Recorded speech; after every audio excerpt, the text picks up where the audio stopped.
రోజు రోజుకి గోల్డ్ రేట్లు పెరుగుతున్నాయి. తాకట్లో ఉన్న బంగారానికి వడ్డీలు పెరుగుతున్నాయని టెన్షన్ పడుతున్నారా? కొమ్మూరి గోల్డ్ వచ్చాక ఆ టెన్షనే పోయింది. కొమ్మూరి గోల్డ్. నమస్తే, this is Shaurya. Abhinay, pastor Abhinay ఈయన చేసిన డ్రామా, మెలో డ్రామా అసలు ఎంత అద్భుతంగా ఉందంటే, ఒక మంచి రామ్ గోపాల్ వర్మ గారిని మించిన సినిమా తీసేసాడని చాలా మంది కామెంట్ చేస్తూ ఉన్నారు. వాస్తవానికి నిజంగానే దాడి జరిగిందా లేదు అని అంటే, నిజంగానే అది ఒక స్టంట్ యాక్షనా? ప్రస్తుతం పోలీసులు దీని మీద అయితే ఆరా తీస్తూ ఉన్నారు. అలాగే ఆయన కూడా ఒప్పేసుకున్నాడు, ఇదంతా కూడా నేను క్రియేట్ చేసిందే అని చెప్పేసి.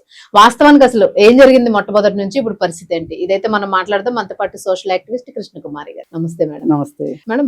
3-4 డేస్ నుంచి అత్యంత దారుణంగా కంటిన్యూస్ గా ఇదే, ఎక్కడ చూసినా ఇదే కనిపిస్తుంది. పాస్టర్ల మీద దాడి, క్రిస్టియానిటీ మీద దాడి అని.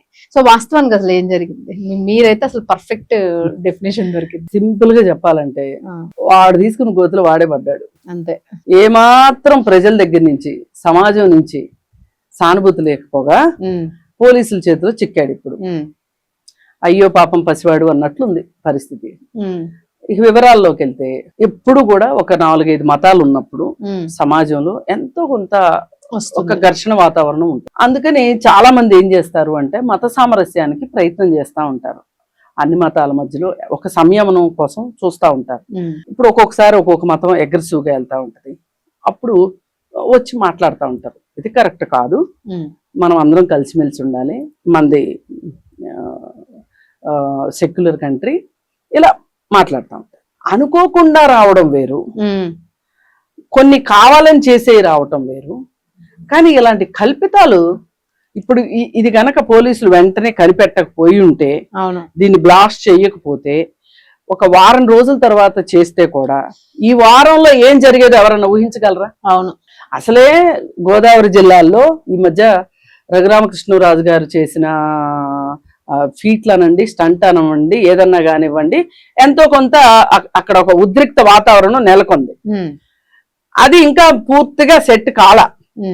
అవ్వకముందు ఇప్పుడు ఈయన గారు పాడేరులో చేసిన దానికి నిజంగా ఏమైనా కల్లోలం జరిగితే ఏంటి పరిస్థితి? అవును. ఇప్పుడు నిజమే అనుకుని నమ్మి నేను పొద్దున్నుంచి సస్తన్నా చెప్పుకోలేక, నిన్న ఒక చోట వీడియో చేసేటప్పుడు నేను, ఇప్పుడు మనకున్న సమాచారం ప్రకారం మాట్లాడతాను కదా, సమాచారం ప్రకారం నేను ఇలా చేయడం కరెక్ట్ కాదు, ఏ మతమైనా ఇంకొక మతం మీద ఇలా దాడులు చేయటం కరెక్ట్ కాదు అని చెప్పి మాట్లాడా. ఫర్ ద ఫస్ట్ టైం నేను మాట్లాడిన వీడియోని నేనే పొరపాటు మాట్లాడాను అని ఒప్పుకోవాల్సి వచ్చింది. అలా క్రియేట్ చేశారు చూడండి, అలా క్రియేట్ చేశారు. ఎంత బాధాకరం అసలు. అవునవును. ఇప్పుడు నేనంటే మాట్లాడేశాను కాబట్టి, జస్ట్ మాట్లాడే కాబట్టి సరిపోయినాయి. అవును. అక్కడ ఏదన్నా ఒక కల్లోలం జరిగి ఉంటే, అవును, దానికి ఆజ్యం పోసినట్టే అవుతుంది కదా. అందుకని ఎవరైనా సరే, ఏ మతం వాళ్ళైనా సాధ్యమైనంత వరకు పక్క మతాల జోలికి వెళ్ళకోకుండా, మీ గోల ఏదో మీరు చెప్పుకుని, మీ మాటలు అయ్యో మీరు మాట్లాడుకుని, మీ ప్రచారం ఏదో మీరు చేసుకుంటే ఏ గోల ఉండదు. సరే, ఇప్పుడు ఇతను ఏం చేశాడు, ఈ అభినయ్ ఏం చేశాడు, ఇతను రాయలసీమ ప్రాంతం వాడు, కాస్త చిన్నప్పటి నుంచినే తనకు ఒక గుర్తింపు కావాలి అని కోరుకున్న వ్యక్తి. సరే, గుర్తింపు కావాలి అనుకున్నాడు, నటనంటే ఇష్టం ఉందనుకున్నాడు, తన అదృష్టాన్ని పరీక్షించుకుంటానికి అని చెప్పి సినిమాల్లోకి వెళ్ళాడు. ఆ సినిమాల్లో అతను పెద్దగా ఇది అవ్వలేదు, రాణించలేదు. సరే, ఎలాగూ నేను క్రైస్తవుణ్ణి కాబట్టి క్రైస్తవ మతాచార్యుడిని అయిపోతే బాగుంటది, అక్కడ అద్భుతాలు సృష్టిద్దాము, నా క్రియేటివిటీ అంతా అక్కడ చూపిద్దాము అనుకుని మొత్తం అక్కడ చేద్దాము అని చెప్పి పాస్టర్ అయిపోయాడు. సరే, పాస్టర్ అయిపోయిన తర్వాత పాస్టర్లలో కూడా కొంతమంది పాస్టర్లు వేరయ్యా అన్నట్లు ఈ పాస్టర్ వేరనమాట. ఇలాంటి వాళ్ళు ఉన్నారులేండి కొంతమంది. ఎందుకు ఈ మధ్య మనం మాట్లాడుకున్నాం, వైజాగ్ ఏరియాలో, విజయనగరం ఏరియాలో ఆ పాపకి ట్యూషన్ చెప్తానని వచ్చి ఆ అమ్మాయిని అత్యాచారం చేశాడు. ఇప్పుడు జైల్లో ఊచలు లెక్క పెడుతున్నాడు. సరే, ఇట్లా ఈ చేయడాన్ని ఇలా చేయడం చాలా దుర్మార్గమైన పని. నిజమైన పాస్టర్లు ఎవరు ఇట్లా చేయరు. అవును. అసలు ఈ 2 నెలల్లో 6 కేసులు మేడం, ఇది 6th కేసు. పాస్టర్లు ఇలాగ అత్యాచారాలు, ఇలా దొంగ డ్రామాలు ఇవన్నీ చేయటం. ఏంటి అంటే వాళ్ళల్లో కూడా బాగా పోటీ వచ్చేసింది. పైగా డబ్బుల ఆశ పెరిగిపోయింది వాళ్ళకు కూడా. పెరిగిపోయి దశమ భాగం ఇవ్వండి, అష్టమ భాగం ఇవ్వండి, ఇవ్వకపోతే కుదరదు, మీరు ఎట్లెవరో నేను చూస్తాను, ఇవ్వకపోతే ప్రభు మిమ్మల్ని క్షమించడు, శిక్షిస్తాడు, మీ ప్రభు వల్లే మీ నోట్లోకి చేతులు వెళ్తున్నాయి, ఎన్నో నోట్లోకి వేళ్ళు వెళ్తున్నాయి, తిండి తింటున్నారు, సంపాదించుకోగలుగుతున్నారు అంటే దేవుడి వల్లే. ఇలా ఇలా మాట్లాడేసి ఒక రకమైన అరాచకాన్ని సృష్టిస్తున్న పాస్టర్లు ఉన్నారు. అలా వాళ్ళల్లో ఇలాంటి వాళ్ళు ఏవి చేసినా సరే మతాన్ని అడ్డం పెట్టుకుని వాళ్ళకి మతంలో ఉన్న అధికారం అనండి లేకపోతే పోస్ట్ అనండి దాన్ని అడ్డం పెట్టుకొని ఇలా ఎవ్వరు చేసినా చాలా చాలా తప్పు. ఇలా చేయకుండా ఉండాల్సింది. ఇది చాలా దురదృష్టకరము. అతన్ని ఇప్పుడు అరెస్ట్ చేశారు. అతన్నే కాదు, అతను మళ్ళీ పైగా వ్యక్తిగత జీవితంలో కూడా చాలా దరిద్రంగా బిహేవ్ చేశాడు. భార్యను వదిలిపెట్టేశాడంట. భార్య దగ్గర నుంచి డబ్బులు నగలు తీసుకొచ్చేసేసి ఇంకొక గర్ల్ ఫ్రెండ్ తోటి సహజీవనం చేస్తున్నాడు. ఇప్పుడు ఆ గర్ల్ ఫ్రెండ్ కూడా అక్కడ ఉంది. ఈ కొట్టినప్పుడు డ్రామాలో ఒక హీరోయిన్ అనమాట.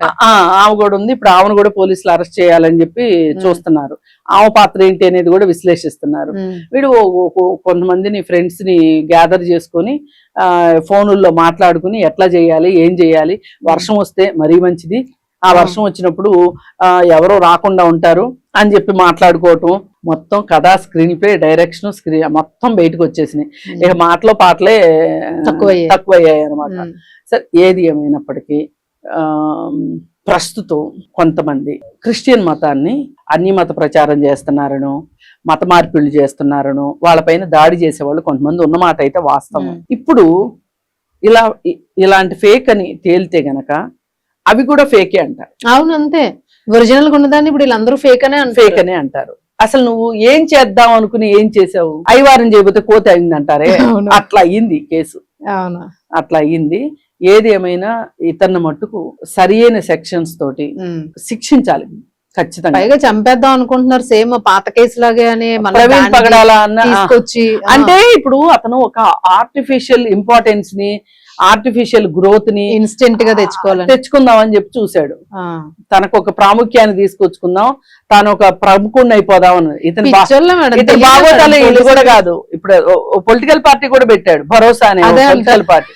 అంటే ఇప్పుడు అతనికి ఒక రకమైన మానసిక పరమైన జబ్బు ఉందని కూడా నాకు అనిపిస్తుంది. మెగలోమేనియా అంటారు ఈ జబ్బుని. మెగలోమేనియా అంటారు. ఒక మేనియాలోకి వెళ్ళిపోతారు వాళ్ళు. వాళ్ళ కాళ్ళు చాలా గొప్పోళ్ళని గుర్తించుకుని. నేను జగ్లోమేనియా అనుకున్నాను. అందుకని ఏది ఏమైనా ఇలాంటివి జరగకూడదు. ఎందుకంటే ఏ ఎఫెక్ట్ ఎక్కడ పడుతుందో ఎవరికి తెలియదు.